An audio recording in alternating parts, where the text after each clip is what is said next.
Convento da Graça, Lisboa.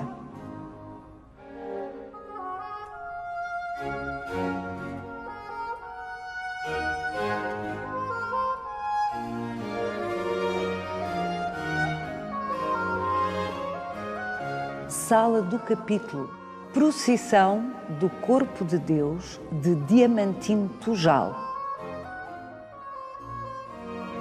Cerca de 1600 figuras de barro recriam a impressionante procissão do Corpo de Deus durante o reinado de Dom João V.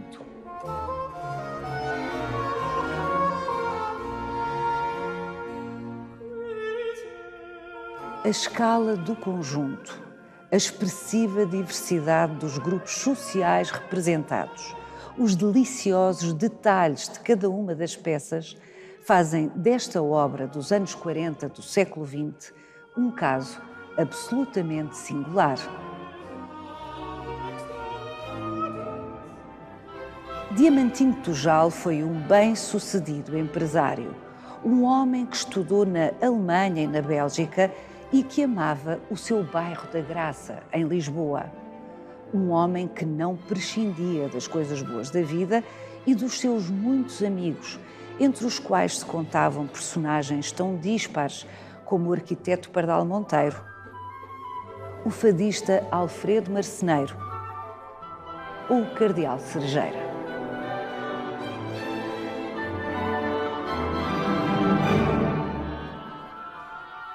A razão por que decidiu Diamantino Tujal produzir esta peça monumental permanece um mistério. Vai querer saber mais? Venha connosco nesta visita guiada.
António Camões Gouveia, que instalação impressionante, cerca de 1600 figuras para recriar o que era a procissão do Corpo de Deus na Lisboa do século XVIII, Dom João V.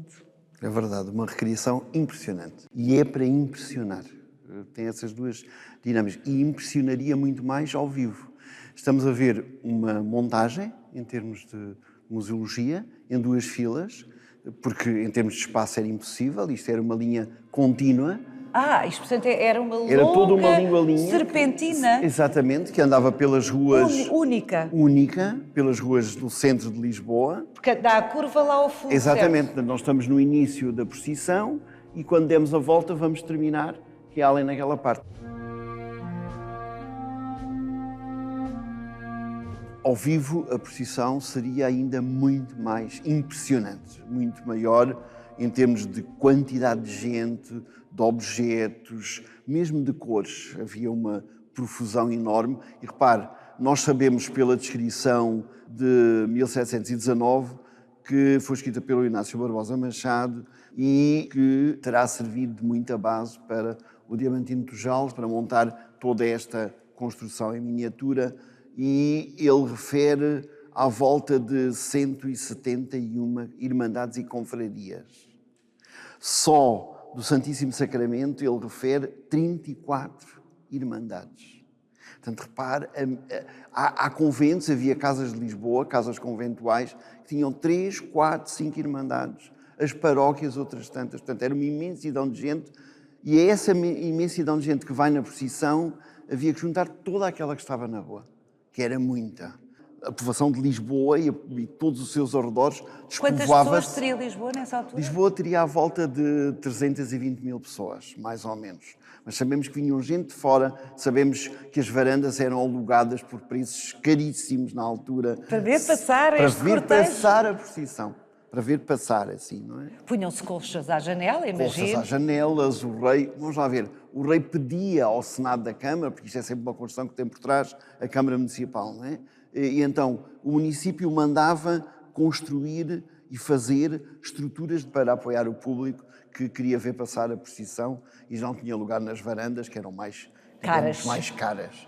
E mandava arranjar o chão das ruas e proibia que se deitasse água vai, portanto que os dejetos das casas fossem lançados destes dias para as ruas estarem mais limpas. Desde o início da procissão, no século XIV, e vai crescendo, foi sempre uma procissão que foi feita a custos das câmaras, portanto, dos concelhos. Isto é muito interessante, porque nós, nos registros dessas câmaras, nas várias, de norte a sul do país... Sim, porque esta procissão não era exclusiva de Lisboa. Não. Esta é a representação da mais espetacular, que era a de Lisboa, que era a capital do reino, mas por todas as cidades do país havia a procissão do Corpo de Deus no mesmo dia, não é? Relações de contas, sabemos exatamente os gastos, sabemos câmaras que se endividavam com a procissão, porque a procissão tinha custos muito altos. Lisboa foi privilegiado na relação que tinha com o rei, porque o rei aproveitou, e aqui voltamos ao campo de Dom João V, aproveitou para, usando o conteúdo que ela tinha, ou seja, aquilo que ela normalmente era há muitos séculos, afeiçoá-la, ou seja, torná-la como uma forma sua de se mostrar. Portanto, a procissão do Corpus Christi, o Corpo Cristo, em Lisboa, tem a função que tinha por toda a Europa, por toda a cristandade, mas ao mesmo tempo tem uma feição muito próxima do poder do rei. E com Dom João V isso é evidente. Bem, ele fez isso com tudo, praticamente. Não é? Dom João V é o centro, é o sol.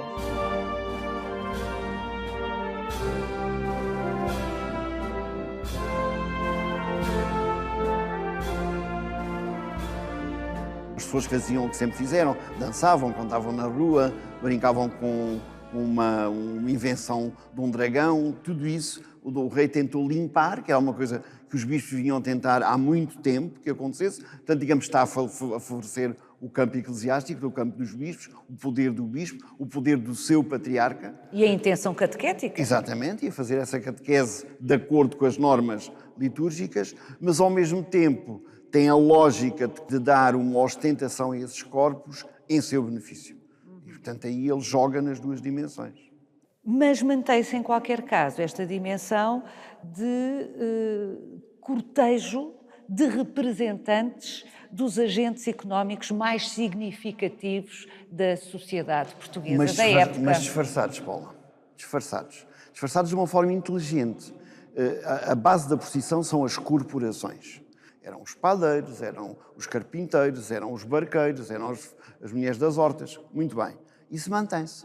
Acontece é que dessas corporações, normalmente tinham, junto de si, uma derivação, se quisermos, alguma coisa em paralelo, que eram as confrarias. Confrarias há de muitas espécies, estas eram confrarias de ofícios, e o que é que significavam? Eram corporações caritativas que faziam bem aos confrados, quando estavam doentes, quando morriam, davam-lhes bons conselhos. Portanto, era muito fácil, foi isto que esta procissão representa, que em vez de irem os carpinteiros, fosse a Irmandade de São José. Em vez de irem os ourivos do ouro, que estão lá, mas ia a confraria de Santo Eloy.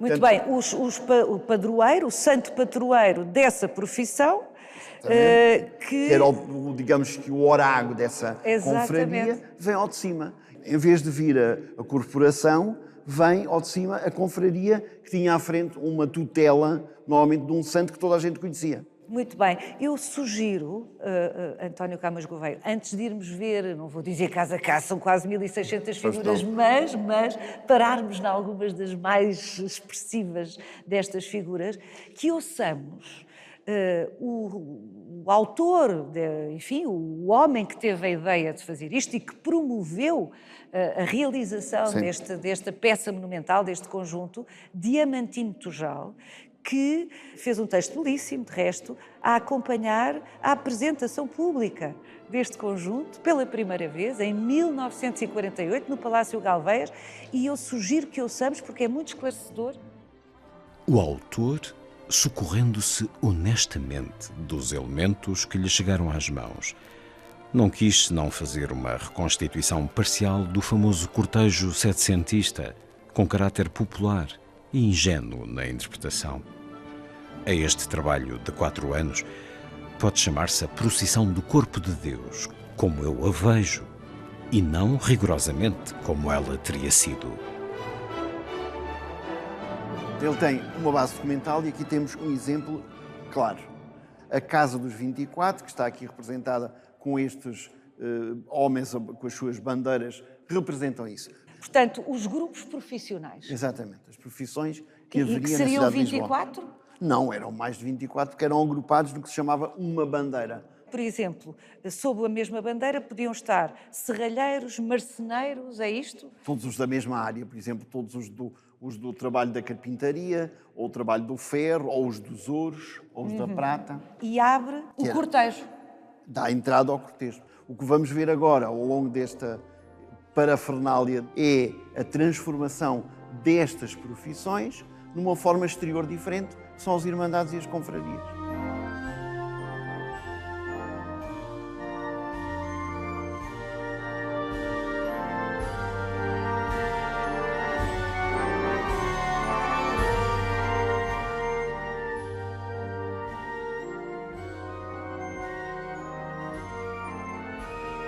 Este perdido é uma daquelas figuras que foi sempre enigmática na procissão e que se manteve. É o chamado Homem de Ferro. Era um cavaleiro, quase que um cavaleiro andante, de medieval, bases não é? Parece medieval. não é? Com a sua armadura completa, que antecedia tudo o resto. Repare, ainda não era propriamente procissão, era uma chamada de atenção para um cavaleiro. A abertura de qualquer coisa importante que vem aí. Aliás, estas figuras sublinham essa intenção de anúncio, não é? Sim. Como é que se chamam São estes? cavalos, são levados por palafreneiros, portanto, são levados à rédea. É muito interessante esta posição dos cavalos nos desfiles. São cavalos que estão disponíveis. É quase um Exatamente, convite, não é? São quase figuras de convite vivas, mas certo. Isso acontece em muitos cortejos reais, por toda a Europa, é muito interessante. Temos aqui um vazio que é uma pena. Aqui deveríamos ter o São Jorge e aqui o Pajem. O São Jorge tinha aqui no cavalo branco. Não é? São Jorge era a figura central, ou uma das figuras centrais. É que, infelizmente, no meio de tantas, desapareceram 2 figuras. E foi o São Jorge e o Pajem. É uma pena, não é? Mas há aqui uma fotografia da inauguração em 1948. Em que ainda estavam. Aqui ainda estavam os dois. Aqui temos o grande corte de Dom João V, realizado com intenção por Dom João V. Aqui devia estar a serpente, a coca, o dragão, tudo isso que foi afastado. Ou seja, as tais representações pagãs no meio de uma liturgia. Tinha que haver um dragão para o São Jorge poder derrotá-lo, não é? Portanto, não era possível de outra maneira. E, portanto, é a tal limpeza. Tudo está disciplinado, organizado, e vamos encontrar agora uma sequência, isto é preciso dizê-lo, todos estes cortejos, como ainda hoje na rua, são monótonos. Portanto, nós estamos a ver isto e se não formos à procura de pormenores, isto é muito monótono. Agora vão suceder sistematicamente as confrarias. Uma é interessante por causa daquilo, outra muda a cor, mas a lógica é sempre a mesma. Mas as figuras são deliciosas. E aqui é extraordinário. Estas figuras são incríveis. As Sim. caras.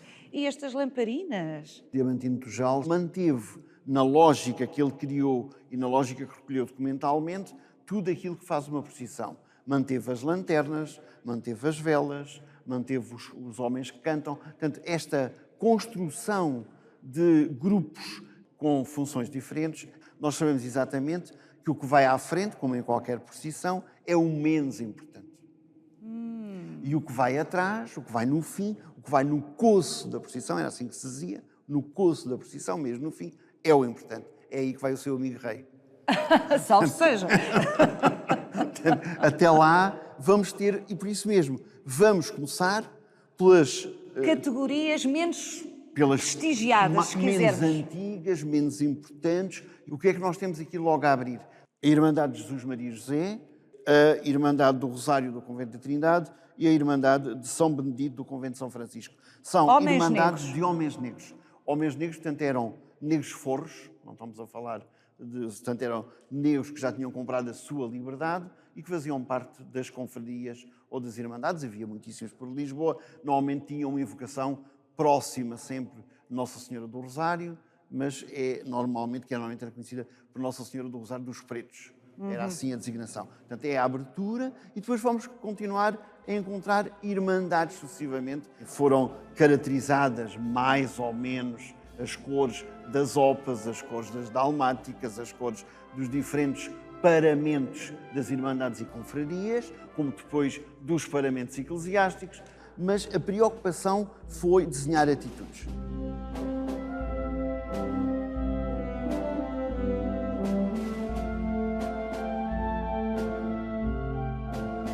Temos aqui um primeiro grupo de um ponto que temos que chamar a atenção, Paula.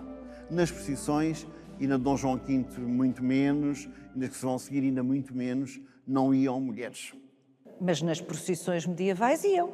Sim, mas aqui há uma tendência cada vez maior a fazer recuar as mulheres de dentro do espaço sacralizado, quer dentro dos templos, quer nas ruas. Mas o Diamantino Tujal pôs as senhoras aqui, pôs a Irmandade de Santo António das Franciscanas de Santa Marta, a Irmandade de Nossa Senhora da Quietação das Flamengas de Alcântara, os nomes são extraordinários. Pôs muitas mais. Temos aqui estas que estão bem com um chapéu claramente alentejano, não é? Exatamente. As mulheres da Irmandade do Bom Despacho do Colégio de Santo Agostinho. Aqui haveria uma justificação. Já vamos pôr algumas hipóteses. E estes gordalhufos? Pois são os ourivos. Os ourivos do ouro, que sempre foi uma irmandade com muito peso económico e peso dentro de todos os outros. Mas repare, está a ver aqui os do ouro. Muito bem. Então temos aqui, está aqui os da prata. Então os do ouro são menos importantes que os da prata? Porque os da prata Se os do ouro vêm antes é porque... São mais antigos os da prata. A importância está na antiguidade, que era o que estava estabelecido pelo Senado da Câmara de Lisboa. Bom, nós temos que ponderar que esta curva que nós estamos a dar com este cortejo seria sistemática pelas ruas de Lisboa, não é? Eles serpenteavam pelas ruas de Lisboa, daí as pessoas às janelas, Claro. e as coxas às janelas. No Rossio e no Terreiro do Paço foram levantadas grandes arquiteturas, pórticos, foram ditos na altura, como se fossem grandes arcos que a procissão pudesse passar por baixo para decorar o Terreiro do Paço e o Mas Rossio. construções efêmeras. Construções de madeira, construções de pano e madeira, como eram feitos normalmente nestas. Vamos parar aqui um bocadinho. Vamos parar por duas razões. Primeiro, estamos a terminar aqui o segundo grande grupo da procissão, Irmandades e Confrarias. A partir dali temos clero, já lá vamos. Mas temos aqui três figuras interessantíssimas. São um menino pequenino, que é uma representação do São João Batista. E depois, dois anjinhos. E porquê é que eu digo que é extraordinário? Porque, repare, não tem nada a ver com as irmandades, nem com as confrarias, nem com os senhores cônegos, nada. Nem com as próprias freiras, nem com as irmandades femininas que o Diamantino Tujal aqui põe. Porquê é que ele está? Inclusivamente, porquê é que no relato da procissão do Dom João V ele continua? Que é uma coisa perfeitamente quase carnavalesca. O menino andava por ali, segundo havia descrições, muito desatento, porque era uma criança pequenina. Porquê é que se manteve? Porque o próprio rei e o Conselho de Lisboa e a Igreja tinha dificuldade em pôr em causa uma figura de natureza bíblica. Também é preciso dizer uma coisa. São João. Dom João V. Talvez, também é verdade. Eles tinham nome, sempre uma predileção pelos santos com o seu isso próprio verdade, nome, isso pelos verdade. homónimos, Isso não era? Verdade. O que é certo é que acrescentaram-lhe mais dois anjinhos. Para talvez dignificar um bocadinho a coisa. Se calhar tomar conta dele, que a criança... Mas porquê que puseram o São João pequenino? Porque ele era representado como pequenino, porque era o precursor de Jesus, e então parecia o São João Batista pequenino. Por isso é que é muito folclórico, realmente nós não conhecemos o São João Batista pequenino. Pois é, e a criança devia portar-se mal, e então eles acrescentaram... Pelo menos o Barbosa Machado diz que anteriormente era muito indisciplinado e, portanto, houve necessário de disciplinar, ou seja, de pôr a criança no seu lugar. Portanto, Os anjinhos, de vez em quando, deviam-lhe dar assim umas chapatadas, tipo comporte-se. Ele, com essa lógica e com esta abertura de uma Irmandade do Sacramento, que era a razão de ser da procissão, não é? Do sacramento da Eucaristia, começa todo o relato dos grupos do clero. Não é? Bem, aqui estas senhoras podiam estar. As freiras. Estas é que não estariam, de certeza. A sério? Não. Nem as freiras? Não, estas freiras era impossível estarem numa procissão do século XVIII. A sério. Ou seja, o mundo monacal e o mundo da... Olha, estes são franciscanos, obviamente, não é? São terceiros franciscanos. Há 3 regras de São Francisco. A primeira, os frades menores. A segunda, as clarissas. E a terceira são estes. É uma regra, eram considerados, eram como se fossem laicos, mas realmente eram sujeitos a votos. E depois tem aqui exatamente os franciscanos, que vai ser uma diferença grande entre aqueles terceiros e estes com o seu símbolo, não é? Símbolo é o nome que se dá ao cinto, à corda.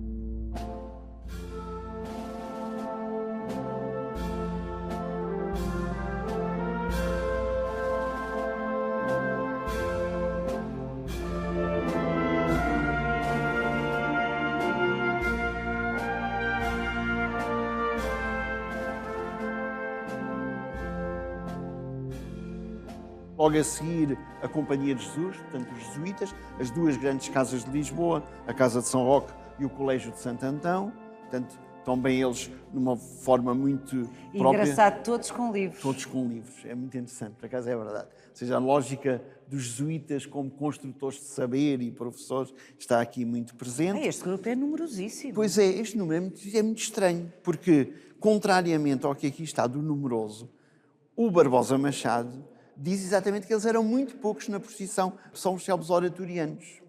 A ordem era muito pequena em Portugal, nesta altura de Dom João V. Entretanto, cresceu, não é? Depois cresceu, sobretudo com o Marquês de Pombal. Não é? De facto, o Diamantino de Tujal está a fazer esta representação no século XX. E alguma razão ele tinha para isto, não é? Mas quando nós chegamos ao século XX, os oratorianos praticamente não existem. Ele teve alguma razão quando fez isto. Uma das coisas encantadoras neste conjunto é a quantidade de interrogações. Há quem goste muito de ter respostas. Eu, às vezes, gosto do mistério. Figura a figura são uma interrogação. Não é? Ou porque a maneira como ele interpreta as bases documentais, ou como ele as recria, ou simplesmente como ele as imagina. Portanto, há aqui um jogo muito grande. E esta, por exemplo, sobre o jogo, António, clero das paróquias de Lisboa, estes cavalheiros. Não é possível que o clero de Lisboa, dessa altura, vestisse uma veste como esta. Esta veste que aqui temos é claramente uma sotaina já bem entrada do século XIX. E não tão recuada. Mas o que eu acho engraçado é o olhar deles. Sim. Já viu? E já viu que é um grupo que são... E a forma como estão caracterizados em termos de pintura é muito interessante, que não é tão igual, tão equalizada como muitos outros grupos, não é? Olha aqui, tão interessante. Portanto, a Ordem Militar de Cristo, a Viz e depois de Santiago e Espada, com as suas 3 diferentes sinalizações heráldicas cruciformes. Isto realmente tem uma dimensão coreográfica, cénica, maravilhosa. Os capelães cantores da Patriarcal. Estamos a deixar o clero geral e estamos a chegar ao final, que é a Patriarcal. Dom João V, a Patriarcal, a sua Patriarcal. Dom João V conseguiu, em 1716, que o Papa transformasse a sua capela, a capela da sua casa, da Casa Real, que estava no seu palácio, que a transformasse numa sede patriarcal. Significava que tinha à frente um patriarca, como se fosse um bispo, com uma diocese própria, que era capelão do rei. Isto é um caso extraordinário, não é? Ainda hoje, em todo o mundo, há 4 patriarcas. E Lisboa tem um deles. Dom João V conseguiu que o Papa transformasse a sua capela real em patriarcado, e esse patriarcado vai tutelar uma nova diocese, e essa nova diocese tem um corpo de clero, que é aquele que vai no final da procissão. Bem, mas proporcionalmente é imenso, não é? É imenso, Paulo, e sobretudo é dignificado. Todos estes cônegos, monsenhores, deão, todos os cargos que havia na capela e, portanto, junto do patriarca, têm as mesmas atribuições, as mesmas possibilidades de figuração em cores, em riqueza, em tipo de paramento que havia em Roma. Portanto, podiam pôr o mesmo tipo de dalmáticas, as mesmas cores, usar a cor roxa quando os outros não usavam. O protocolo permitia-lhes... A figuração exterior, eles como se estivessem na corte do Papa. E era a corte da Capela do Rei. Isto é extraordinário. E é essa corte da Capela do Rei que vem para a rua. A procissão que nós estamos a ver aqui, uma figuração construída pelo Diamantino de Tujal, não temos dúvida nenhuma, deixou de sair da Sé de Lisboa, saiu da Patriarcal, saiu da Capela Real. Muda-se o polo, o centro, exatamente, dessa lógica eclesiástica e até de progressão dentro da cidade.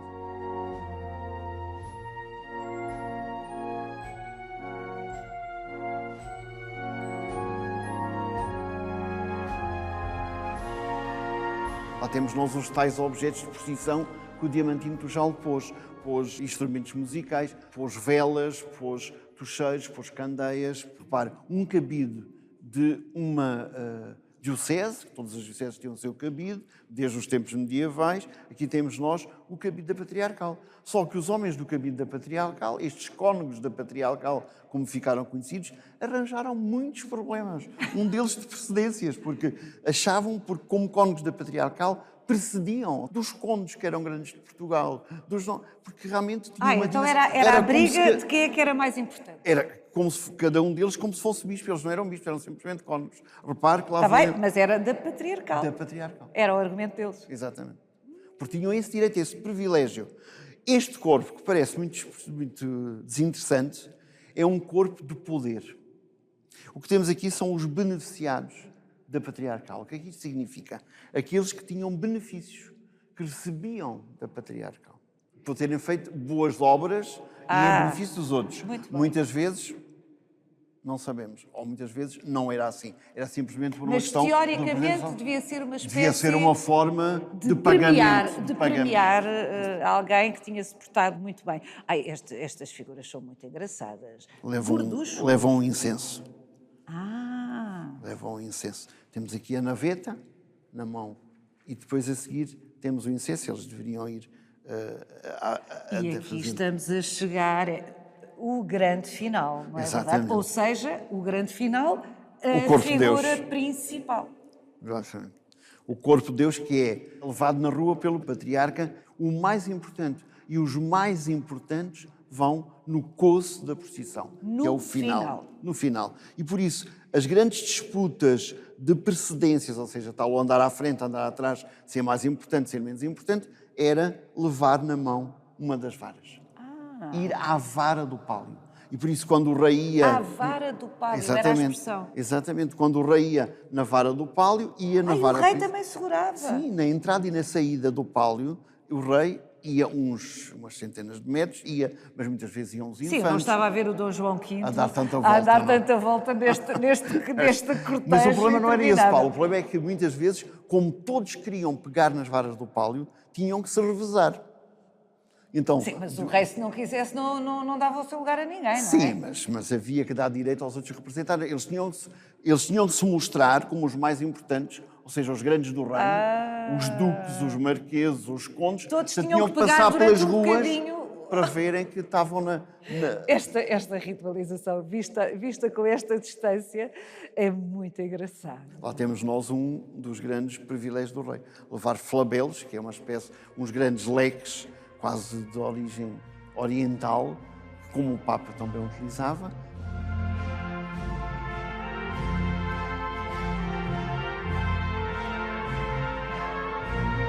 O Dom Tomás de Almeida foi o primeiro patriarca de Lisboa. O patriarcado é criado em 1716, ele é patriarca em 1717, será patriarca e será o primeiro cardeal também de Lisboa, visto que o patriarca só é cardeal em 1737. Portanto, uma nova promoção. Exatamente. Além de ser patriarca de Lisboa, passa a ser cardeal de Lisboa. Título, obviamente, mantém. Passa a ser, mantém. Até hoje cardeal temos patriarca. O cardeal patriarca. Exatamente. E é o Dom Tomás que será o primeiro. Portanto, isso são tudo gradações na hierarquia da Igreja. Construções de visibilidade de poder. Exatamente. Um poder onde, evidentemente, está o cardeal, está o patriarca, está toda esta gente que vai nas varas do pálio, está Dom João V, claro.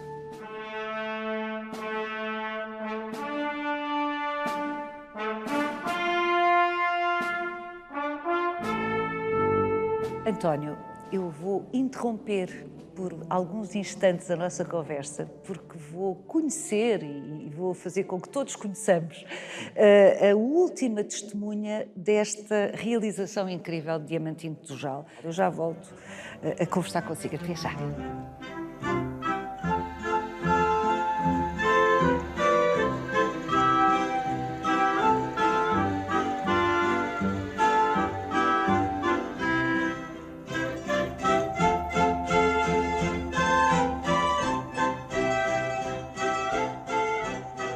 Rosa Maria Tujal.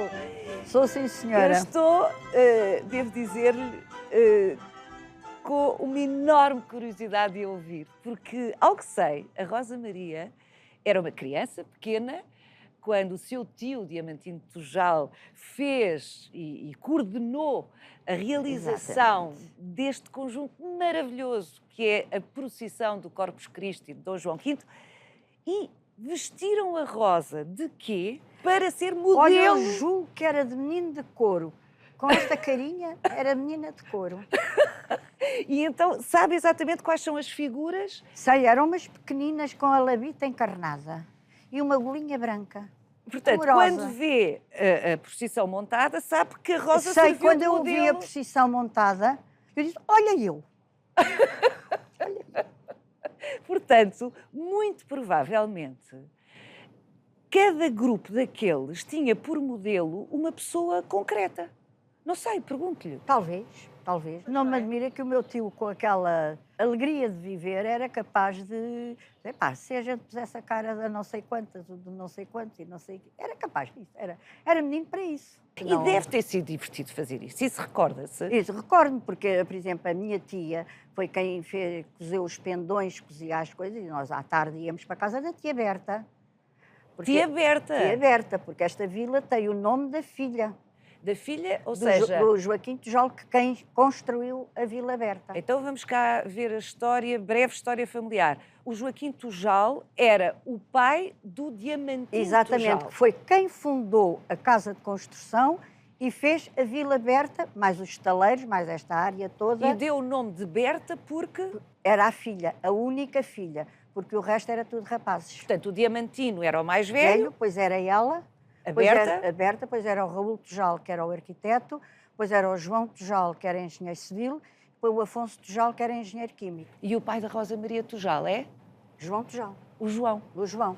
Nós estamos no espaço onde a realização destas figuras aconteceu ao longo de 4 anos, segundo aprendi com a Rosa Maria. Sim. A Vila Berta era onde a família vivia. Exatamente. E aqui paralelo, e que é onde nós estamos agora, ainda muito transformado relativamente ao que era, não é? Era o estaleiro Era o da estaleiro, empresa de exatamente, construção. e os escritórios dele. E era nos escritórios que tudo se passava. E era nos escritórios. Depois das 5, depois sempre do trabalho, era aqui que se juntavam todos, os amigos. Um vinha uma vez, outro vinha outro, não vinham todos. Obviamente. Pronto, quando podiam, vinham cá ter amigos de todas as espécies. Era o Cardeal Patriarca de Lisboa, nessa altura Manuel Cerejeira, o Alfredo Marceneiro, que foi marceneiro aqui na casa. Pois, porque às vezes as pessoas não têm presente que o fadista, o celebérrimo fadista Alfredo Marceneiro, tinha marceneiro por último nome porque era efetivamente Exato, marceneiro. era marceneiro. Mas ainda no tempo do meu avô. Ainda Portanto, no tempo do Joaquim Tujal, que fundou esta casa de construção. Exatamente.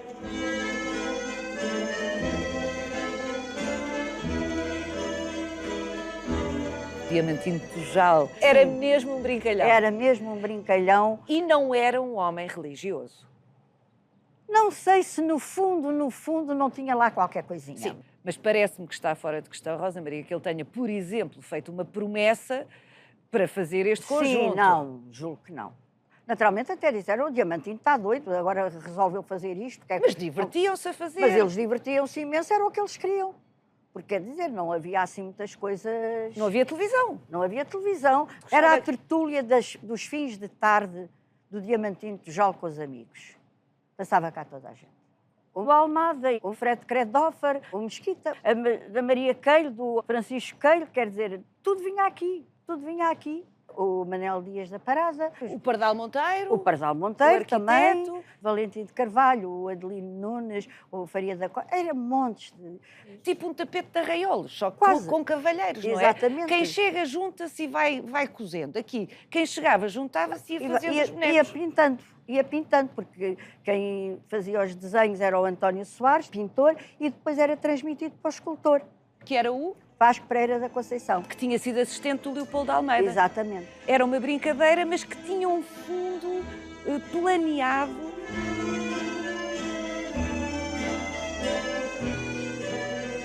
O meu tio Diamantino teve anos e anos dentro do escritório dele toda a procissão, que ele mandou fazer umas prateleiras especiais para ter a procissão toda armada, acabou por oferecer à Câmara Municipal de Lisboa, que depois guardou tudo. O meu tio Diamantino devia de ficar doido de contente se conseguissem que a procissão ficasse na graça para sempre.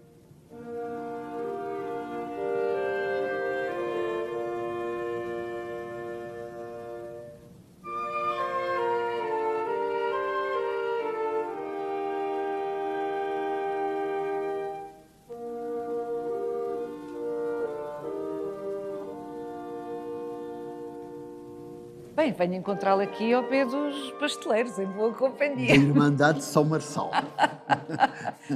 Gordalhufos também.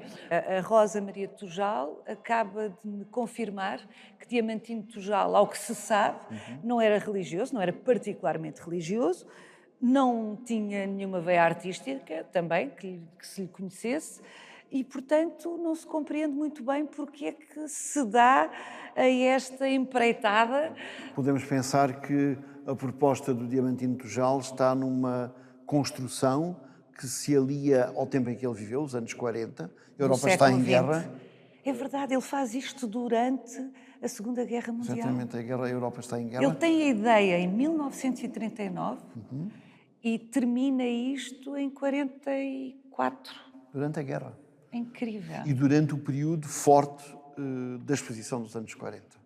Isso aqui Da é uma marca exposição do muito mundo grande. português. Sim, da exposição do mundo português. De que ele foi um dos principais De que ele foi um dos construtores. construtores. A empresa de construções sim. Tujal foi uma das principais obreiras e há aqui muitas na exposição marcas. do mundo português. Para, durante esse período, antes dele e na continuação, todo o período Estado Novo, todo o período do regime mais forte, tentou recuperar lógicas corporativas. Havia uma Câmara Corporativa, não é? Portanto, esta exposição retrata isso mesmo e esta procissão é isso mesmo. São as diferentes corporações, sempre com uma leitura de século XX e naquela forma de Bom, ler. daí talvez as mulheres representando vários grupos profissionais, também na exposição do mundo português, não eram grupos profissionais, mas eram regiões do país. E aqui- regiões do Império, não era só do país, à época eram regiões do Império que estavam representadas. E aqui, de alguma forma, também são os ecos do Império que estão presentes. Sim, há alguma- Os negros, sim. as mulheres ceifeiras, as várias forças de trabalho, não é? Sim, os negros não me parece tanto, porque eles têm a mesma lógica e são descritos no Barbosa Machado no século XVIII. Sim, mas que encaixavam bem na lógica do mundo português, é o que eu estou a dizer, sim, não é? Parece-me que mais essa caracterização regional que claramente as mulheres das Irmandades e das confrarias têm. Umas parecem alentejanas, outras parecem algarvias, umas parecem saloias da zona de Lisboa. Isso aí Portanto, parece-me que isto há... seria na leitura do António Camões Gouveia, ou nessa interpretação, de alguma forma, um cruzamento de várias coisas. Uma citação de um passado que convinha evocar durante o Estado Novo, ou que era evocado nesta fase do Estado Novo, lido nessa perspectiva e do lido na Estado Novo. perspectiva do Estado Novo. Isso aí, sim. Então, concordaria António Camões Gouveia se eu dissesse que esta peça monumental é mais um documento de mentalidades e de práticas de uma certa burguesia confortável do Estado Novo em Portugal, do que propriamente um documento sobre o que foi do Corpus Christi de Dom João V? Claro que sim. Concordo completamente. É muito mais a procissão do Diamantino Tujal do que de Dom João V.